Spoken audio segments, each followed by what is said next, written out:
Hi, my name is Joanna. I am a colon hydrotherapist here at the Root Chakra inside South Bay Holistic Spa, and today I wanted to talk to you about why you should not take antacids for heartburn or acid reflux. And this applies to about 98% of people, okay? So, what is heartburn or acid reflux? When we eat, there's the first step to digestion is producing enzymes in your mouth, right? There's enzymes in your food, and then there's enzymes that are being excreted in your mouth by some glands, and that happens when we're chewing, right? And so those enzymes get released, and then the food goes into the stomach, and the stomach is acidic, and so it's going to help break down the food as well. The food should only be in the stomach for about 60 to 90 minutes. Now, there is a pyloric valve in the stomach that goes from the stomach to the small intestine, and it will only open up and allow the food to pass through if it's reached a pH level of about 3 to 3.5, which, if you're familiar with the pH scale, that's acidic. So acid reflux or heartburn happens when that food has been sitting in the stomach for too long because the valve wouldn't open up because the food wasn't acidic enough. So the stomach is not acidic enough. That's why heartburn and acid reflux is happening in 98% of people. And so when we're taking antacids, what is an antacid? It's an anti-acid. So now you're reducing the acid in the stomach.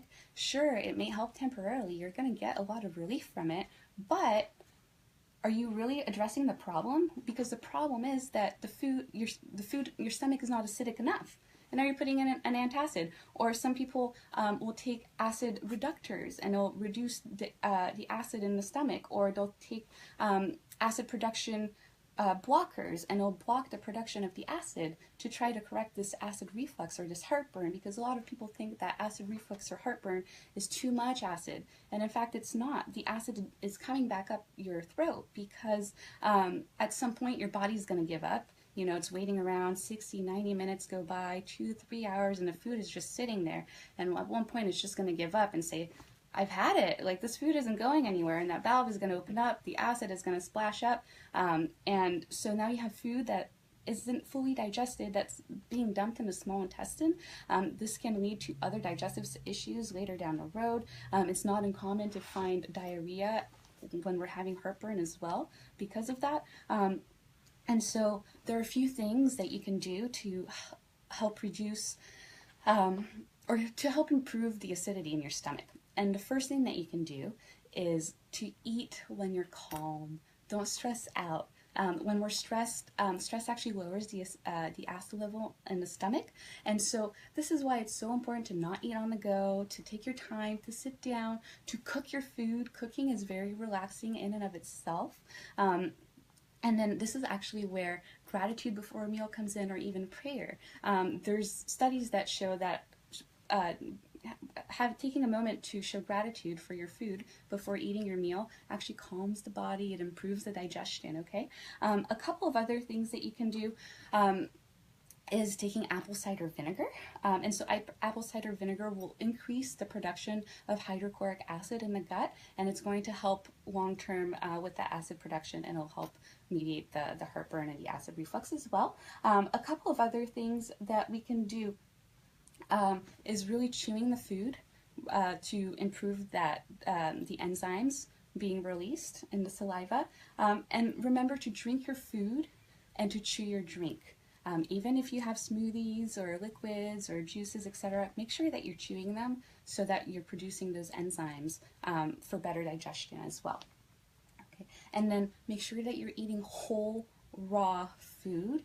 The whole raw food will have the vitamins, the minerals, the nutrients in them that it needs, and the enzymes that processed cooked food is lacking, and that will help with digestion. It'll help ease the heartburn and the acid reflux. Not only will it help ease it, it'll help prevent it, which is what we want, right? We don't want to keep getting acid reflux or heartburn and then taking a pill to kind of calm things down. We want to just it not happen ever again.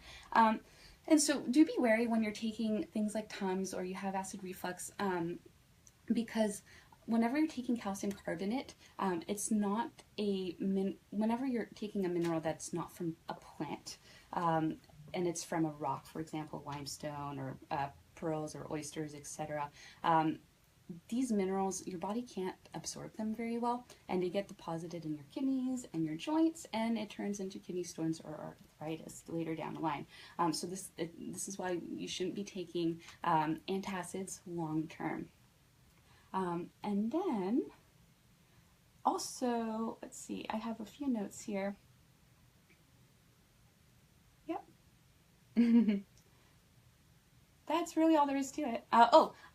So there are a few minerals that will help balance the acid production in the gut, as well as the enzymes, the plant-based enzymes. But these have to be plant-based minerals, okay? And that's calcium, magnesium, potassium, and sodium, which are found in all of your fruits and vegetables. So make sure that you're eating your greens, eating your fresh food and your veggies, and you should notice a significant decrease in your acid reflux and your heartburn. If you have any questions, please feel free to drop them in the comments below. I do have a group called the Tinfoil After Show if you'd like to be added to the group, where we'll continue this discussion there. We'll talk about other research studies and articles that are out there, where we are really trying to get down to the bottom and find out the truth and the cause of all of these symptoms that we're having. That's the Tinfoil After Show. You can comment below group and I will add you to the group. And so stay tuned for next week for our next Tinfoil Tuesday. Bye-bye. Thank you.